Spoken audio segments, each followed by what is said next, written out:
আল্লাহ আমাদেরকে চোখ দিয়েছেন, একটু যদি চিন্তা করি রে, এত বড় নিয়ামত পাইলাম, একটা চোখের দিকে যদি আমরা তাকাই, আল্লাহ আমাদেরকে চোখ দিলেন, এই চোখের দিকে যদি তাকাই, আল্লাহ তুমি আমাদেরকে এত সুন্দর করে চোখ দিলা, ও আল্লাহ যদি মনে মনে একটু টেস্ট করেন, মনে করেন চক্ষু নাই, কিছু কিছু দেখা যাবে 1 ঘন্টা পরে দুনিয়ার জমিন দেখবেন না, তখন আপনি বড় বড় করে দেখবেন, হায়রে আমি 1 ঘন্টা পরে পৃথিবীর আলো বিচ্ছিন্ন হয়ে যাবে, আমি দেখবো না, আমি দেখবো না, আমি কথা বলতে পারবো না, আমি কথা বলবো কিন্তু চোখে দেখবো না, হায়রে অশান্তি, আমার স্ত্রীকে দেখতে পাবো না, আমার সন্তানকে দেখতে পাবো না, আমার আত্মীয় স্বজনকে দেখতে পাবো না, হায়রে আমার অশান্তি, হায়রে আমার অশান্তি। কিন্তু আল্লাহ পাক রব্বুল আলামিন চোখ ভালো করে তারে কবরে ঢুকাইছে, এখন দেখা যায় অন্ধ। আল্লাহ পাক রব্বুল আলামিনের কাছে প্রশ্ন করতেছে, আল্লাহ আমাদেরকে অন্ধ করে কেন উঠাইলা, ব্যাপার কি গো, ব্যাপার কি? আল্লাহ এবার নিজে জবাব দেয়, আল্লাহ জবাব দিতেছেন, قال كذلك أتتك آياتنا فنسيتها। আল্লাহ পাক রব্বুল আলামিন বলেন, শোনো রে, আমি কেন তোমাদেরকে বলে গেছি, তোমরা আমার আয়াতকে, আমার নিদর্শনকে, আমার কোরআনকে তোমরা ভুলে গেছো। তোমাদের কাছে মুফতি সুফি আহমদ খান সাহেব গেছিল, তোমাদের কাছে কামাল উদ্দিন আনসারী সাহেব গেছিল, তোমাদের কাছে বড় বড় হুজুররা গেছিল, কোরআনের দাওয়াত দিয়েছিল, তোমরা শোনো নাই। তোমার বাড়ির মসজিদে প্রতি জুমায় মসজিদের ইমাম সাহেবরা কোরআনের আলোচনা করছিল, কিন্তু কোনোদিন কোরআনের দ্বারে কাছে যাও নাই। তোমরা কোরআনকে ভুলে গেছো। এই কোরআন দিয়েছি তোমাদের জীবনকে চালনা করার জন্য, কোরআন দিয়েছি তোমাদের পরিবার চলার জন্য, কোরআন দিয়েছি তোমাদের সমাজকে চলার জন্য, কোরআন দিয়েছি তোমার পরিবার পরিজন আত্মীয় স্বজন এইভাবে ভালো ব্যবহার করার জন্য, এই কোরআন দিয়েছি মানব জীবনের সংবিধান তোমার জীবন পরিচালনার জন্য গাইডবুক। কিন্তু দেখা যায় এই কোরআনকে তোমরা ভুলে গেছো। এই জন্যই আমি আল্লাহ পাক রব্বুল আলামিন, আয়াতের শেষাংশ আল্লাহ নিজে বলতেছেন, আমারে যেহেতু তোমরা ভুলে গেছো, তাহলে এবার শুনো, وَكَذَلِكَ الْيَوْمَ تُنْسَى। আল্লাহ নিজে বলতেছেন, এই জন্যই তোমরা যেহেতু কোরআনকে ভুলে গেছো, তোমরা যেহেতু কোরআন থেকে দূরে সরে গেছো, এই জন্যই আমি আল্লাহ পাক রব্বুল আলামিন আজকে কিয়ামতের ময়দান কায়েম হয়ে গেছে, আমিও তোমাদেরকে ভুলে গেলাম। এই জন্যই তোমরা দেখতে পাও না, তোমরা চক্ষু নিয়ে কবরে গেছো। এই যেহেতু তোমরা আমাকে ভুলে গেছিলা, এই জন্যই তোমাদের চোখের পাওয়ারটারে বন্ধ করে দিয়েছি। কথা বুঝেন? তাহলে বোঝা যায় চোখের পাওয়ার নিয়ে আমরা কোথায় যাব? কবরে যাব ঠিকই, কিন্তু অন্ধ হয়ে যাব যদি কোরআন না মানি। কথা বুঝতেছেন? মানুষ অনেক হবে। এখনই প্রধান অতিথি সাহেব চলে আসবেন, আমরা সামনের দিকে আসি, সামনের দিকে আসি, আমার সাথে বলুন, মদিনা মদিনা আসে কাম, বলো না মদিনা মদিনা আসে কাম, কেন বলো না মদিনা মদিনা আসে কাম, মদিনা মদিনা আসে কাম মিনির ঠিকানা। জালালউদ্দিন সৈয়দী ৭৫ বারে দেখলা নবীজি, এতবার দেখিয়াও নবী, এতবার দেখিয়াও নবী, তৃপ্তি তাহার হলো না।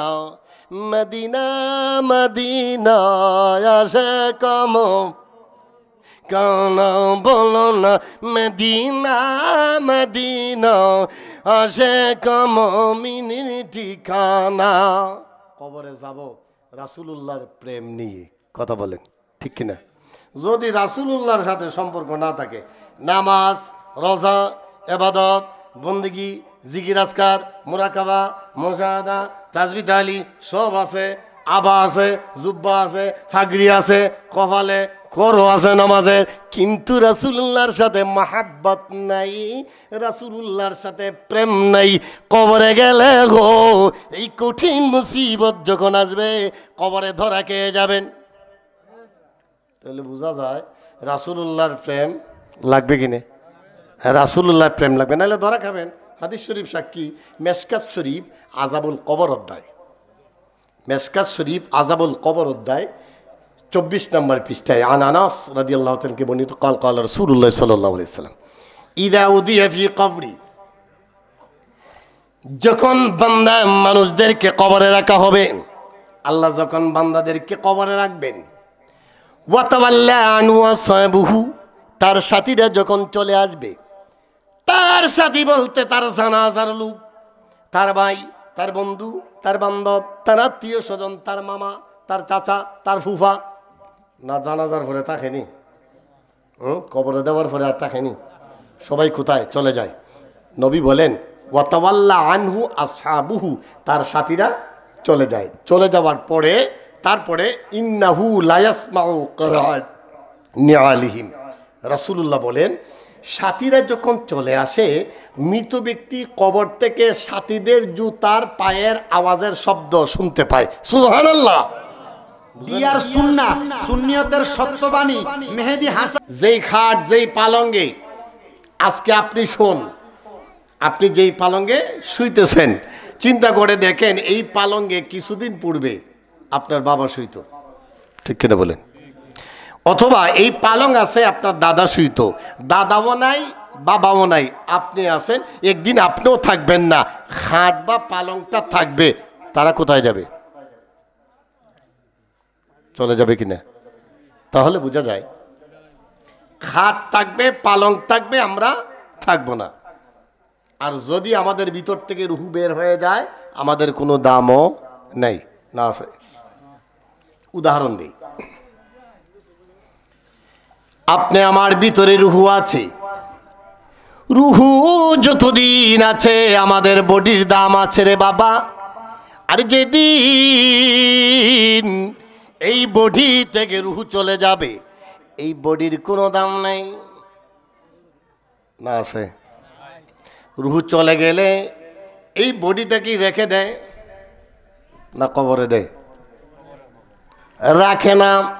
উদাহরণ স্বরূপ, স্ত্রী তার স্বামীর সাথে 50 থেকে 60 বছর পর্যন্ত জিন্দিগানি করলো, হঠাৎ করে 10টা 11টা বেজে বধূ তার স্ত্রী স্বামীকে নিয়ে ঘুমাইলো, রাত্র 3টে বেজে হাওমাও করে উঠছে, ব্যাপার কি ব্যাপার কি চিল্লা চিল্লি শুরু করে দিয়েছে। পাশের রুম থেকে শাশুড়ি দৌড়ে আসলে, কেন মা তুমি চিল্লা চিল্লি কেন করো? এখন বৌমা জবাব দেয়, গো মা আপনার ছেলে নিয়ে ঘুমাইলাম, 11টা বেজে ঘুমাইলাম, আমরা সুস্থ ছিলাম, ঘুমাইলাম, এখন দেখি আপনার ছেলে কোনো নাড়াচাড়া করে না। কোন সময়ে বুঝলাম না, তার ভিতর থেকে মনে হয় রুহু চলে গেছে, ডেড বডি। রাত্র 3টা বাজে। এবার শাশুড়ি মা যদি বলে মা মা মা মা গো মা, রাত্র 3টা বাজে, এখন ফজরের আজান হয় নাই, মসজিদে ঘোষণা দেওয়া যাবে না, এই মুহূর্তে মসজিদেও যাওয়া যাবে না, বাহিরের মানুষদেরকেও জানানো যাচ্ছে না। ও মা মা একটু ধৈর্য ধরো গো মা, বাকিটা রাত্র তুমি এখানে ঘুমে ঘুমে কাটায় দাও। আপনাদের কাছে জানতে চাই রে বাবা, আজ পর্যন্ত কোনো দিন কোনো বউ তার স্বামীর সাথে অর্থাৎ ডেড বডির সাথে ঘুমাইতে চাইবে কিনা? কথা বুঝেন নাই? ঘুমাবে না কেন? রাত্রে যখন ঘুমাইলাম তখন ছিল স্বামী, রাত্রে যখন ঘুমাইলাম তখন ছিল স্বামী। 30 থেকে 40টা বছর কাটাইলাম আমার স্বামী। না না না, যে স্ত্রীকে এত লালন পালন করলেন, এত আদর সোহাগ করলেন, ওই স্ত্রী আপনার পাশে থাকবে না, ওই স্ত্রী আপনার পাশে থাকতে চায় না। কারণ আপনার ভিতরে যেই রুহুটা ছিল, এই রুহুটা চলে যাওয়ার কারণে আপনার কোনো দাম না আছে। আরেকটু উদাহরণ পরিষ্কার করি। মারা গেছে, সকাল হয়ে গেল, চারদিকে খবর চলে গেছে, বিভিন্ন জায়গায় খবর চলে গেছে, ঢাকা সিলেটে তার ছেলেমেয়েরা তাকে চলে আসছে। আসার পরেও একই কথা, বাবা কোন সময় ইন্তেকাল করছে, রাত্রে 2টার দিকে। বলে হ্যাঁ, তাহলে দিন পার করা যাবে না, তাড়াতাড়ি তোমরা তারে দাফন করো গো, কারণ লাশে গন্ধ ধরব। কয়নি না, আমি অবাস্তব কিছু বললাম। যদিও বাবা হয়, কিন্তু ওই বাবারে রাখতে চায় না। যেই বাবা এত কষ্ট করে তোমাকে লালন পালন করাইলাম, যেই বাবা এত সুন্দর করে টাকা পয়সা খরচ করে তোমারে পড়ালেখা করাইলাম, কিন্তু ওই বাবারে তুমি রাখতে চাও না। কারণ বাবারে কেন রাখতে চাও না? বাবা যদি, বাবা তো এখন লাশ, বাবা এখন কফিন, বাবা এখন ডেড বডি। ওই ডেড বডি আর রাখা যাবে না, কারণ রাত্র হয়ে যাবে, দিন থাকতে থাকতে তারে কবরে দিতে হবে, না হইলে লাশে ধরব। বলবে কিনা? অর্থাৎ লাশে গন্ধে ধরবে, অবস্থা খারাপ হয়ে যাবে, তাড়াতাড়ি তারে দাফন করো। যদিও তার ছেলে, যদিও তার মেয়ে, ঠিক কিনা বলুন? বলতেছিলাম, আমরা কবর জিয়ারতের মধ্যে যাই, কবর জিয়ারতের মধ্যে যাইয়া আমার নবী হাদিস শরীফে শিক্ষা দিলেন, ও আমার উম্মতেরা শোনো রে, তোমরা যখন কবরের পাশ দিয়ে যাবে, আসসালামু আলাইকুম ইয়া আলাল কবরি মিনাল মুমিনিনা ওয়াল মুমিনাতি ওয়াল মুসলিমিনা ওয়াল মুসলিমাতি আনতুম লানা সালাফুন ওয়া নাহনু লাকুম তাবাউন ওয়া ইন্না ইনশাআল্লাহু বিকুম লাহিকুনা। চিৎকার মেরে বলুন আল্লাহু আকবার। কবরের পাশ দিয়ে যাওয়ার সময় আসসালামু আলাইকুম কারে দেই? কবরবাসীকে দেই, সালাম দেই। কি বলি? একটা শব্দ, কয়েকটা শব্দ বলি, আমি আপনাদের মূল টার্গেটে নিয়ে যাচ্ছি। আনতুম লানা সালাফুন ওয়া নাহনু লাকুম তাবাউন ওয়া ইন্না ইনশাআল্লাহু বিকুম লাহিকুনা। এ কবরের বাসিন্দা, তোমরা কবরে চলে গেছো, তোমরা অতীতে গেছো, আমরাও একদিন আসতেছি। ওয়া ইন্না, নিশ্চয়ই, ইনশাআল্লাহু, অবশ্যই আল্লাহ চাহে তো, লাহিকুনা, তোমাদের সাথে মোলাকাত হয়ে যাবে। তোমরা কিছুদিন আগে গেছো, দাঁড়াও রে, বেশি দিন বাকি নাই, এমন সময় আসতেছে আমরাও তোমাদের সাথী হয়ে যাব। অর্থাৎ আমরাও আসতেছি, তোমরা গেছো, অসুবিধা না, আমিও যাব। এজন্য আমাদের সকলের কবর জিয়ারত করতে হবে, ঠিক কিনা বলুন? কেন কবর জিয়ারত করতে হবে? আমার নবী বলেন। খারাপ লাগতেছে কি? বাস্তবতায় আসছি কেন, হঠাৎ করে আমার ভিতর থেকে এই সাবজেক্টটি পরিবর্তন করে ফেলছি, যেহেতু একটা শেখ আব্দুল হারিস সাহেবের বাবার ইসালেস, এই জন্য এই বিষয়ের উপরেই ভিত্তি করে আমি কথা বলতেছিলাম। আপনি আমাদের জানার অনেক দরকার আছে, বুঝারও দরকার আছে। আমরা চলে যাব, কেউ থাকবে, কেউ থাকবো না। আমরা এই দুনিয়াতে আসি মুসাফির হিসাবে, কেননা আসছি, চলে যাব, ঠিক কিনা বলুন? কেউ চিরস্থায়ীভাবে থাকতে পারবো না। এবার আসুন, আপনি আমি চলে যাব, কেউ থাকবো না পৃথিবীর জমিনে, সবাই একদিন চলে যাব।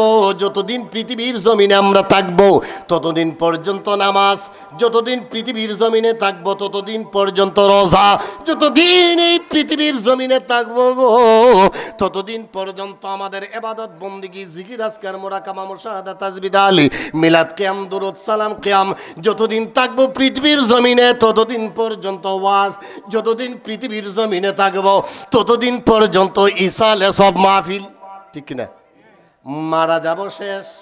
আমার নবী বলেন, ইনকাতান হু আমালুহু ইদা মাতাল ইনসান মানুষ যখন মারা যাবে ইনকাতা আমালুহু, ইনকাতা শব্দের অর্থ বিচ্ছিন্ন করা হলো। আমালুহু তার আমল, তার রোজা, তার ইবাদত, তার বন্দিগি, তার জিকির, তার আজকার, তার মুরাকাবা, তার মুশাহাদা, তার তাসবিহ, তার যত ইবাদত আছে সমস্ত ইবাদতগুলি, ইবাদতের প্যাকেজ তার বন্ধ হয়ে যাবে। ওই ব্যক্তি ইবাদত করার সুযোগ, মারা গেলে আর করতে পারবো, করার কোনো সুযোগ নাই। এবার আসুন, আমার নবী বলেন যেই মাত্র মানুষ তার ভিতর থেকে রুহু চলে গেল, ওই মানুষটা নামাজ পড়ার আর সুযোগ নাই, মাহফিলে আসার আর সুযোগ নাই, ইসালে সব করার কোনো সুযোগ নাই, ইসালে সব মাহফিলে যাওয়ার সুযোগ নাই। আমি বক্তা, আমি মৌলানা, আমি খাতিব, আমি মুহাদ্দিস, আমি মুফতি, কিন্তু আলোচনা করার সুযোগ আর নাই, আমার ইবাদত করার সুযোগ বন্ধ হয়ে গেছে। নবী বলেন ইদা মাতাল ইনসান, মানুষ যখন মারা যাবে ইনকাতা আনহু আমালুহু, তার আমলের দরজা বন্ধ হয়ে যাবে। ইল্লা মিন সালাসা, তিনটা আমল বাকি থাকবে। কয়টা? জোরে বলেন কয়টা? ইল্লা মিন সালাসা, তিনটা আমল বাকি থাকবে। কয়টা থাকবে? মানুষ কিন্তু আসতেছে ঠিকই, আপনারা এই সামনের দিকে আসেন, সামনের দিকে আসেন, দরুদ শরীফ পড়েন আল্লাহুম্মা সাল্লি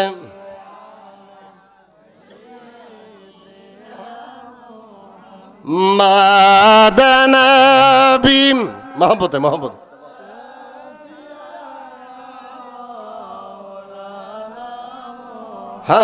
হাম্মাদ আল্লাহুম্মা সাল্লি সাইয়্যিদ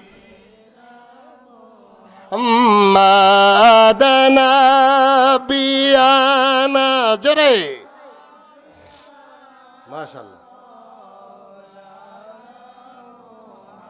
চিন্তা করে দেখো রে মন, রাত্র গভীর নিশীতে, চিন্তা করে দেখো রাত্র গভীর ইতে হারে মরণ কালে বান্ধব নেই কে যাবে তোর সঙ্গেতে। আল্লাহুম্মা সাল্লি সাইয়্যিদ হাম্মাদানা আবি, মাশাআল্লাহ, মাওলানা। বলতে লিখছিলাম আমার গো, মানুষ মারা গেলে তার আমলের দরজাটা বন্ধ হয়ে যাবে, তিনটা আমল বাকি থাকবে। ইল্লা মিন সালাসা, নাম্বার 1 সাদকায়ে জারিয়া, প্রবাহিত সওয়াব, কন্টিনিউয়াস সওয়াব। আপনি কবরে চলে গেছেন, সাদকায়ে জারিয়ার সংজ্ঞা লম্বা, আমি সংক্ষেপে বলছি, আপনারা আমার কথা বুঝেন তো? আমিও হবিগঞ্জের লোকই, আপনারাও হবিগঞ্জে, ঠিক কিনা বলেন? নোয়াখালী থেকে আসলে অবশ্য কথা না বুঝতেন, বরিশাল থেকে আসলে না আমার কথা মূর্খতা নাও বুঝতে পারতেন, কি কোন? তাহলে বুঝেন। এবার আসুন, সাদকায়ে জারিয়া নাম্বার 1 প্রবাহিত সওয়াব। আপনি কবরে গেছেন, মসজিদে, আল্লাহর ঘর মসজিদে একটা ফ্যান দিয়েছিলেন, আপনি কবরে ফ্যানটা ঘুরে মসজিদে, আপনি মসজিদের মধ্যে একটা লাইট দিছিলেন, আপনি কবরে লাইটটা জ্বলে, আপনি কবরে আছেন, রাস্তায় ঘাটে একটা গাছ লাগাইলেন, আপনি কবরে আছেন গো, ওই গাছের ফল মানুষে খাবে, ওই গাছের দাঁড় দিয়া মানুষ যাবে, ওই গাছের বাতাস মানুষে খাবে। নবী বলেন মামিন আহাদিন মুসলিমিন, কোন মুসলমান যখন কোনো গাছ লাগায়, গারসুন আও ইয়াগরুসু গারসান আও সাজারান, কোনো গাছ যখন লাগায়, কোনো রোপণ করে, কোনো পাখি যখন খায়, মানুষ খায়, এটা মানুষ, এটা তার কবরে যখন চলে যাবে এটা সদকা হবে, মানুষ খাইলেও সব। এবার আসুন, তাহলে বোঝা যায় কালবার্ট রাস্তাঘাট নির্মাণ করে গেলেন, অথবা নলকূপ দিলেন, মানুষ কিছু একটা করে গেলেন, আর আপনি কবরে আছেন, সদকায়ে জারিয়া। আমি সেদিকে যাব না, লম্বা হয়ে যাবে ঘটনা। সদকায়ে জারিয়া। 2 নাম্বার ইলমিন ইউনতাফাউ বিহি, উপকারী এলিম। এখন উপকারী এলিমটা কি? আপনি নামাজ শিক্ষা গ্রহণ করেছেন, আপনি নামাজের মাসালা জানেন, নামাজ না পড়লে গুনাহ এটা আপনি জানেন। আপনি মুহাদ্দিস না, মুফতি না, মুফাসসির না, কোন কোরআনের হাফেজ না, কিন্তু মাসালাটা ভালো করে জানেন। নামাজ না পড়লেই গুনাহ হবে গো। ওই আমলটা আপনি জানেন, নিজেও নামাজ পড়েন, আপনার ভাই, আপনার ভাতিজা, আপনার পরিবার পরিজন, আপনার কোনো আত্মীয় স্বজন, আপনার কোনো এলাকার মানুষ যদি রে নামাজ পড়ে না, ওই ব্যক্তিরই বুঝে শুনে আনলেন, রে বাবা তুমি যে নামাজ পড়ো না, কবরে গেলে তুমি ধরা খেয়ে যাবে।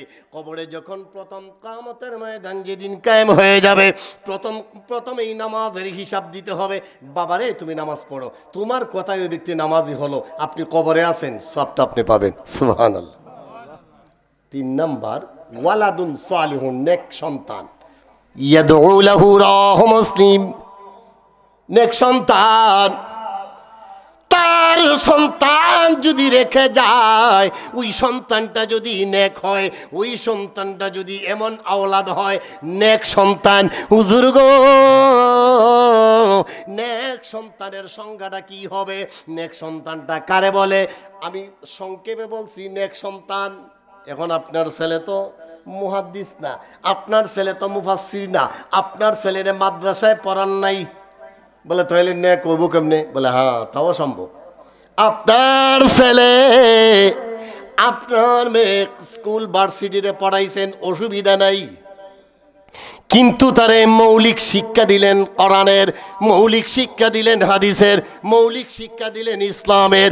এমনকি সে গুনার কাজ করে না, মদ খায় না, জুয়া খেলে না, খারাপ কাজ করে না, এমনকি ভালো কাজের মধ্যে আছে, 5 ওয়াক্ত নামাজ ছাড়ে না, ইচ্ছা করে বেপরদাগিরি করে না, খারাপের মধ্যে সে নাই, অবশ্যই সে নেক সন্তান। আপনি কবরে চলে গেছেন, আপনার কবরের পাশে দাঁড়ায়া দাঁড়ায়া, আপনি তো কবরে গেছেন, এবার ওই সন্তান যখন, আপনি তো নামাজ পড়ার কোনো সুযোগ নাই, এই সুযোগ দেওয়া হবে না, দরকার নাই, আপনার এই এবাদত তখন সময় আপনার গ্রহণযোগ্য হবে না। আপনার হ্যাঁ কবরে আল্লাহ, আপনি যদি ইচ্ছা করেন কবরে, এটা আলাদা বিষয়, আলাদা অবস্থানের উপরে, কিন্তু আপনার উপরে দায়িত্ব না নামাজ আদায় করা। এবার ওই ব্যক্তি কবরে চলে গেছে, তার কিন্তু নামাজ পড়ার আর ইবাদত করার সুযোগ নাই। এবার সন্তান রেখে গেছে, সন্তান এবার দোয়া করে, মা বাবার কবরের পাশে যাইয়া একটা সন্তান রাখছিল, তার নেক সন্তান, ওই সন্তান তার মার কবরের পাশে যাইয়া, বাবার কবরের পাশে যাইয়া দোয়া করে, রাব্বির হামহুমা কামা রাব্বায়ানি সগীরা।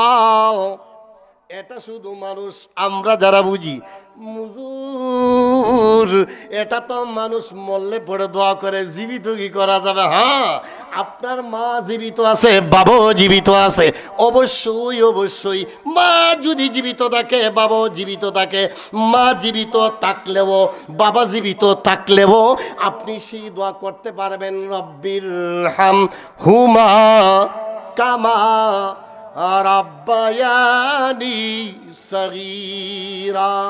আমরা বলি রাব্বির হামহুমা, হে আল্লাহ ইরহামহুমা, তুমি আমাদের মা বাবাকে ইরহাম করো, রহম করো, কামা রাব্বায়ানি সগীরা, যেইভাবে আমারে লালন পালন করছো গো, যেইভাবে আমার মা আমার বাবা ছোট্টবেলায় যেইভাবে আমার লালন পালন তারা করেছে, ঠিক তেমনি ভাবে হো কবরের জগতে তাদেরকে তোমার কুদরতি চাদর দিয়া এইভাবে লালন পালন করো, ঠিক তেমনি ভাবে দুনিয়ার জমিনে তারা জীবিত আছে, এই অবস্থায় তুমি তাদেরকে রহম করো, বরকত নাজিল করো, তুমি তাদেরকে সুস্থ করো, তুমি তাদেরকে হেফাজত করো।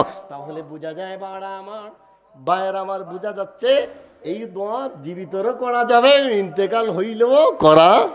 আমরা তো শুধু মরলে পড়ে করি, জীবিত কয়ে মা তো মরছে না, বাবাও মরছে না, তাহলে এই দোয়া করি কেমনে? না, এই দোয়া জীবিতরে করবেন, মৃতেরও করবেন। অনেকে কয় লা ইলাহা ইল্লা আনতা সুবহানাকা ইন্নী কুনতু মিনাজ জালিমিন। কয় হুজুর এইটা তো মুসিবত হইলে। আরে ভাই মুসিবত আসলে পড়তেন, এর আগে পড়তেন না? বিপদ হোক না হোক আপনি জালিমিনদের আল্লাহ তোমার কাছে ভিক্ষা চাই, লা ইলাহা ইল্লা আনতা সুবহানাকা ইন্নী কুনতু মিনাজ জালিমিন। আমি এমন হয়ে গেছি, জালেমদের অন্তর্ভুক্ত হয়ে গেছি, আল্লাহ তুমি আমাকে মাফ করে দাও। সুবহানাল্লাহ। তাহলে বোঝা যায় বিপদ আসুক আর না আসুক আমরা আগে রেডি থাকি যে বিপদ আসলে পড়বো, এর আগে না। ঠিক কিনা বলেন?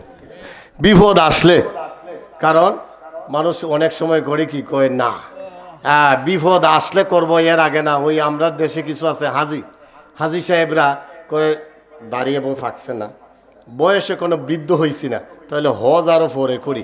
কারণ হজ করলে পরে তো আমি যদি হাজরা আসওয়াদ পাথর চুম্বন করি এরপরে তো আর খেতের আইল খাতে পারবো না।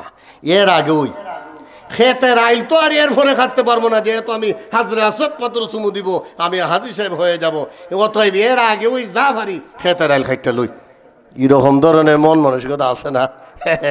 আমাদের দেশে আছে। আমরা বয়স্ক হইয়া যাইতে চাই না। আপনার উপরে যখন সম্পদ, আপনার উপরে যখন এই অবস্থান সৃষ্টি হয়ে যায়, অবশ্যই আপনার যখনই হজ ফরজ হয়ে যাবে, আপনার বালেগ হওয়া পরেই আপনি হজ করে ফেলবেন। আমরা তো চিন্তা করি না আমার এখনো সময় আছে এর আগ পর্যন্ত, কারণ যদি আমি হাজরা আসওয়াদ পাথর চুমু দেই, চুমু দেওয়ার পরে তো আর গুনাহ করতে পারবো না, সব গুনাহ আমার এখানে কেমু আর হাজরাত পাথর চুমু দিবে আর আমার গুনাহ সব শেষ। এর আগে সুদ, ঘুষ, রাহাজানি, বেবিচারি, খুন খারাপি, আমি আমার আরেকজনের সম্পদ দখল করা যতদিন পারি করি, হজ করলে তো আর করতে পারবো না, এর আগে ওই যা পারি। এরকম মন মানসিকতা এলাকাত নাই, আছে তো তাহলে কম আছে। আল্লাহ যেন ওই ভাইদেরকে হেফাজত করেন, সকলে বলেন আমিন। আমার ওয়াজে উড়াউড়ি করতেছে, কারণ আমার ভাই আসতেছেন। এর আগে ওই মানে এটা স্টার্ট বুঝাইলাম, যতটুকু আলোচনা শুনছেন বুঝছেন আরও বুঝবেন একটু অল্প সময়, তো বোঝা যায় পরের যে জ্ঞানটা লাগবে ওই জ্ঞানটা আরও শক্ত হইব। কি বলেন? বলে আগেরটাই যখন এত কিছু সফর সঙ্গী যখন এরকম, এর পরেরটা না জানে কি দেব। আসলেই ঠিক, আসলেই বাস্তব। আপনারা ধৈর্য সহকারে বসুন, সামনের দিকে আসুন। আমি আলোচনা দীর্ঘায়িত করব না, মূল একটা বিষয় আপনাদেরকে বলে আমি শেষ করে দেব। সামনের দিকে আসেন। ওয়াজের ফ্যান্ডেলে অনেক মানুষ, মানুষগুলি আসতেছে। সামনের দিকে আসেন, সামনের দিকে আসেন, এদিকে সামনের দিকে ঢুকুন। এবার আমি আপনাদেরকে বলতেছিলাম, আমি আপনাদেরকে মূল বিষয়ের দিকে নিয়ে যেতে চাই। এটা কোরআনের মাহফিল, এটা কোরআনের মাহফিল। এটা কিসের মাহফিল বলেন দেখি? এই ইকুটা একটু কমায় দাও না। এটা কিসের মাহফিল? কথা বলেন। কোরআনের না গানের? এখন বুঝলেন এটা গানের মাহফিল না কোরআনের মাহফিল? কোরআনের আলোচনা হবে, হাদিস শরীফের আলোচনা হবে। অতএব আপনারা ধৈর্য সহকারে বসুন। এবার আসুন, আল্লাহ বলতেছেন, আল্লাহ নিজে বলতেছেন, আমরা এই কোরআন পাইলাম, এই কোরআনকে আমরা হেফাজত করার দায়িত্ব আল্লাহ নিজে নিলেন, নিজে কোরআন নাজিল করলেন। কিন্তু যদি মানি না, আল্লাহর কোনো ক্ষতি হইব না। কথা বলেন। আমরা যদি একটা রোজাও রাখি না, আল্লাহর কোনো ক্ষতি হইব? আমরা যদি সারাদিনে নামাজ নাও পড়ি, আল্লাহর কোনো ক্ষতি হবে? নামাজ না পড়লে আমরার ক্ষতি হবে, পড়লে আমরা লাভ হইব। আল্লাহর কোনো লাভও নাই, ক্ষতিও নেই। কথা বলেন, বুঝেন নাই? এবার আল্লাহ বলতেছেন, বিসমিল্লাহির রহমানির রহিম, ওয়ামান আ'রাদা আন যিকরি ফাইন্না লাহু মাঈশাতান দানকা ওয়া নাহশুরুহু ইয়াওমাল কিয়ামাতি আ'মা।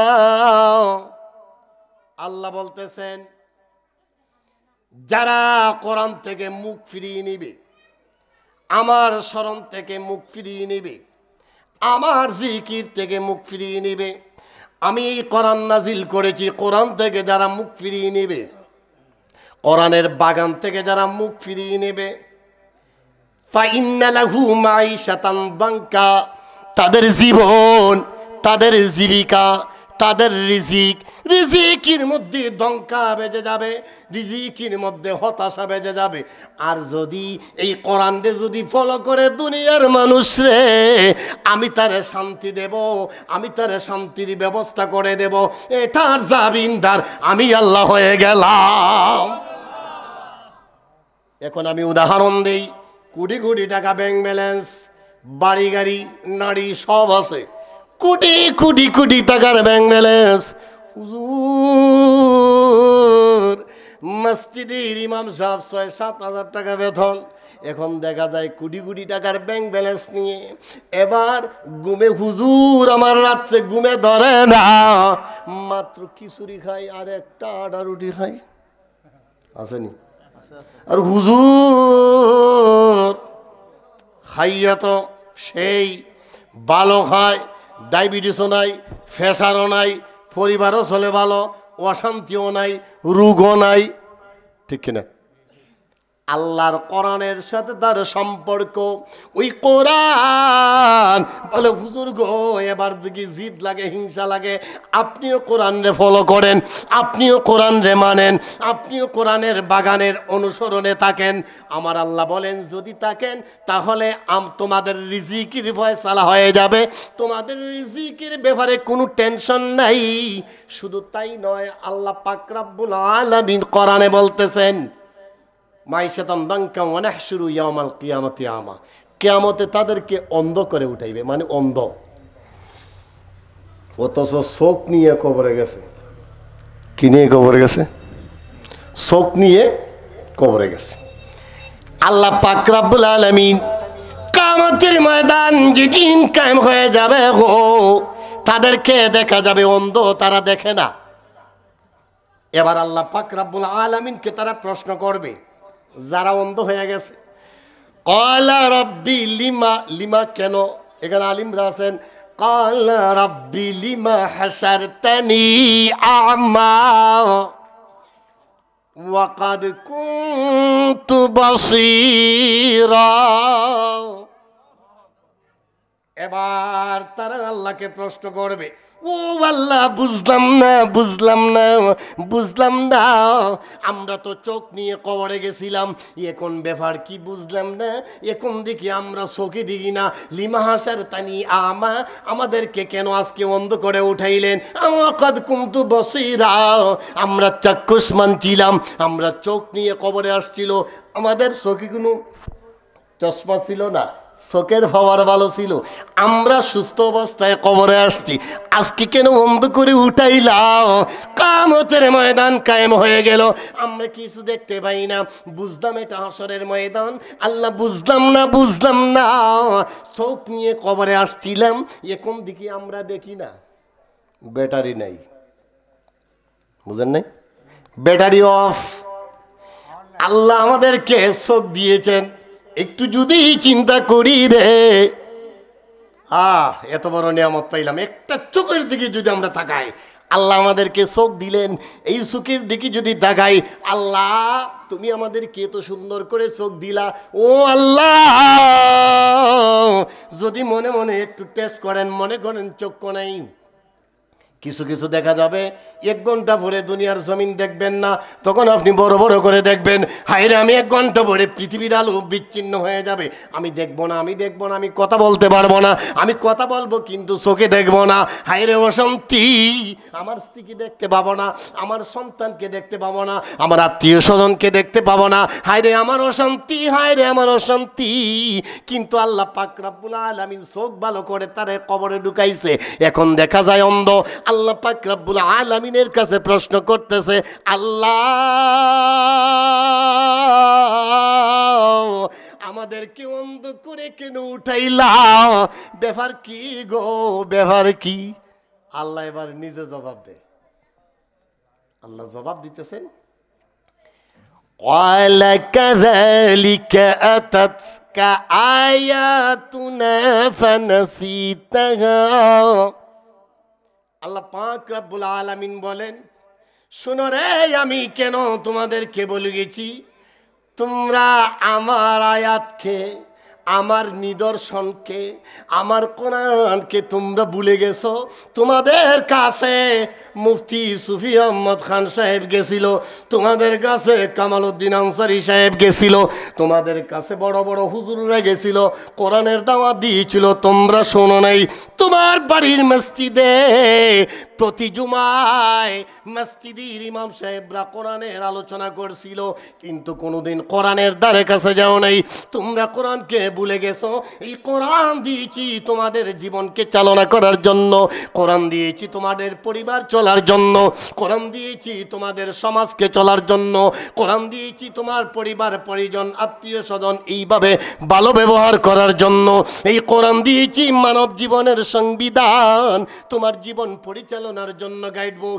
কিন্তু দেখা যায় এই কোরআনকে তোমরা ভুলে গেছো।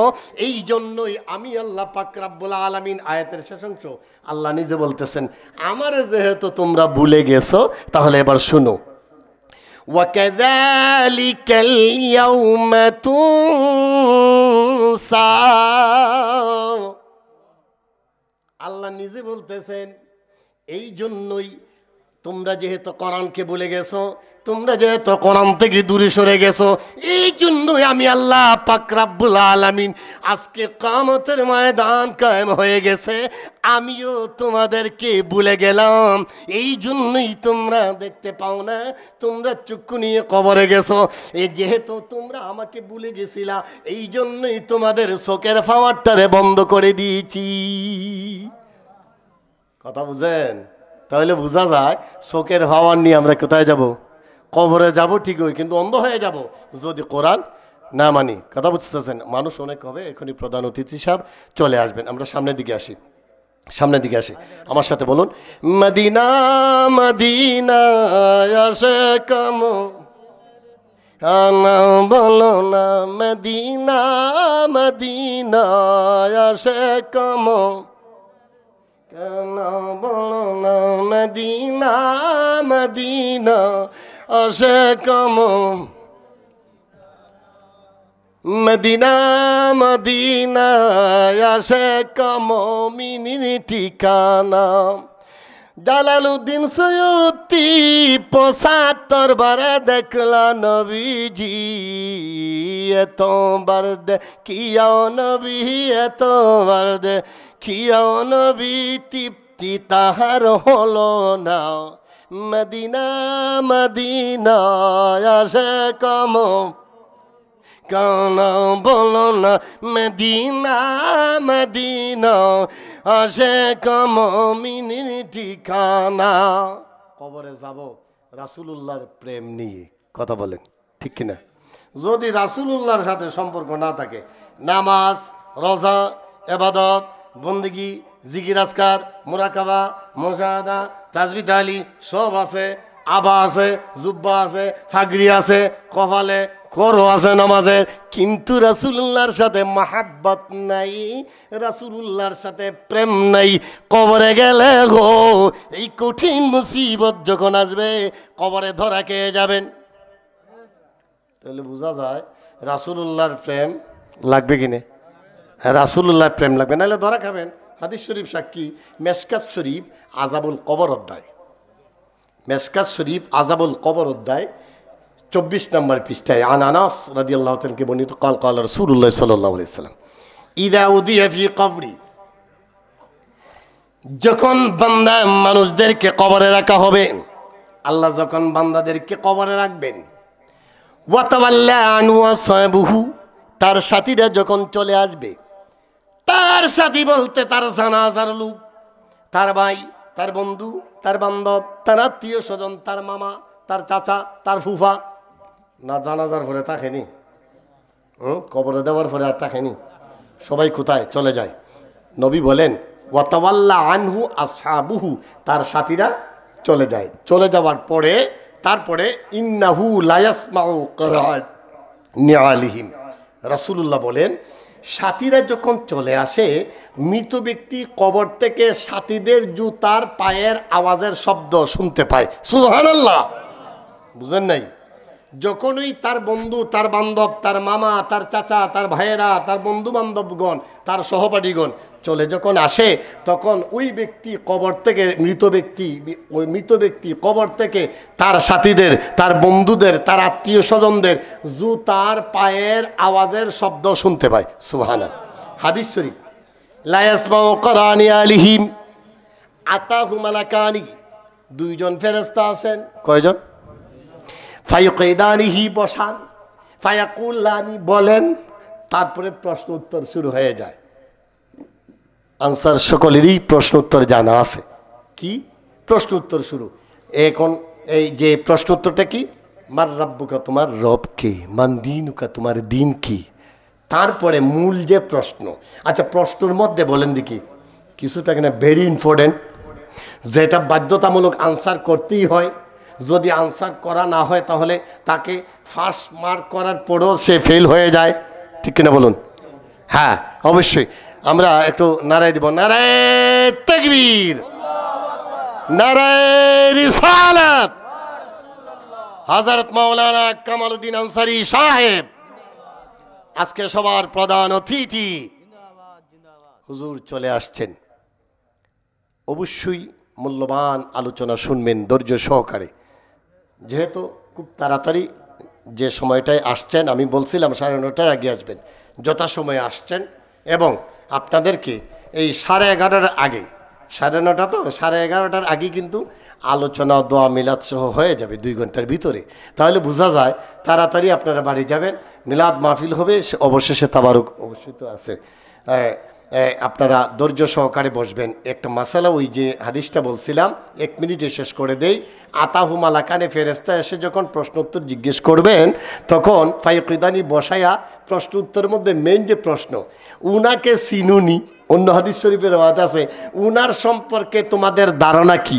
তখন কেউ কেউ বলবে, যারা বলতে পারবে না নবীর সাথে সম্পর্ক নাই, বলবে না উনাকে চিনি না, লোকেরা যা বলতাম আমরাও তা বলতাম। তখন ফায়াদরিবু দারবাতান ফায়াসিহু সাইহাতান মিন গালিহি গায়রা সাকালাইন, এমন মাইর দেওয়া হবে, এমন মাইর দেওয়া হবে, মিন গালিহি গায়রা সাকালাইন, জিন এবং ইনসান ছাড়া সকলেই শুনতে পায়। মাঝে মধ্যে দেখবেন আপনাদের এলাকায় গুরুস্থান আসেনি বাবা, গুরুস্থান আসেনি, অনেক গুরুস্থান হেফাজত নাই, ওই গুরুস্থানে দেখা যায় গরু বাছুর মাঝে মধ্যে লাফালাফি করে। আপনাদের চোখে পড়ছে কিনা? আমার মাঝে মধ্যে 1-2 বার পড়ছে। অর্থাৎ মাঝে মধ্যে গরু বাছুরটা লাফালাফি করে, তার মানে নিশ্চিত অবশ্যই অবশ্যই কবরে আযাব হচ্ছে রাসূলুল্লাহর হাদিস অনুযায়ী। কারণ জিন এবং মানুষ শুনতে পায় না, ওই জিন এবং ইনসান ছাড়া হইল গরু বাছুর, তারা ঠিকই শুনতে পায় কবরে আযাব হচ্ছে। অতএব যদি রাসূলুল্লাহর প্রেম মহব্বত থাকে, ভালোবাসা থাকে, তাহলে আমরা কবরে থেকেও শান্তি পাবো, ঠিক কিনা বলুন? তাহলে আমি আপনাদেরকে কষ্ট দিয়েছি, আমার পরিচয় আজকে আমার মাহফিল ছিল না, আমার ভাইয়ের সাথে ভাই বললে নিয়ে আসেন, আজকে ছিল না। আমার ঠিকানা হলো, আমি নিজামপুর দাখিল মাদ্রাসার শিক্ষক, আমি হবিগঞ্জে। আমি লেখাপড়া টোটাল শাসি নাই, হাদিস তাফসির ফেকার টোটাল হাফিজও আমি। আবার আমি চুনারঘাট দারুল কিরাত, এখানে দারুল কিরাত আছে না, আমি লতিফিয়া কারি সোসাইটির সভাপতি। তো আপনাদের সাথে যদি আল্লাহ পাক সুযোগ করে দেয়, সময় করে দেয়, ওই যে গজল অতিরিক্ত বলা, অতিরিক্ত জিকির করা, এটা আমি করি কেন, আমার উস্তাদরাও করে না, এটা টাইম নেই, এটা সবে বরাতের রাত্র না। কি বলেন?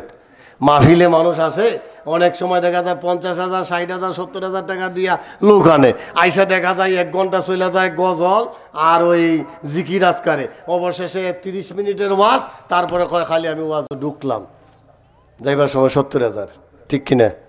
তাহলে মানুষ পাইলটা কি, মানুষ পাইল কি?